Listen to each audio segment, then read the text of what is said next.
Hello everyone, me Priyantika and welcome back to my channel. তো আজকের একটি অফিসিয়ালি দরকারি কাজে যেতে হচ্ছে কলেজে, সেই জন্য রেডি হয়ে বেরিয়ে গেছি। তো ফার্স্টে গিয়েছিলাম সাইবার ক্যাফেতে, আর ওখানে গিয়ে আমাকে অনেকক্ষণ ওয়েট করিয়েছিল ওরা, সেই জন্য আমার মুডটা গেছে বিগড়ে।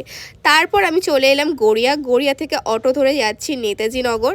আর আমার অটোর মধ্যিখানে বসতে একদমই ভালো লাগে না। তোমাদের কার কার ভালো লাগে না তোমরা অবশ্যই কমেন্টে একটু জানিও। দেন অটো থেকে নেমে হেঁটে হেঁটে চলে যাচ্ছি কলেজের দিকে। ফার্স্টে কলেজে গিয়ে আমি অফিসিয়ালি সব দরকার মিটিয়ে নিয়ে চলে গেলাম ক্লাসে। অনেক দিন পর আমার বন্ধুদের সাথে আমার দেখা, এই জন্য চুটিয়ে ওদের সাথে আড্ডা মেরে চলে যেতে হয়েছিল আমাদেরকে সেমিনার রুমে। কারণ আজকের আমাদের একটা সেমিনার ছিল আমাদের পলিটিক্যাল সায়েন্সের ডিপার্টমেন্টের জন্য। আমাদেরকে টিচাররা বলেছিল অ্যাটেন্ড করতেই হবে, যদিও বা আমার কোনো রকম ইচ্ছা ছিল না অ্যাটেন্ড করার।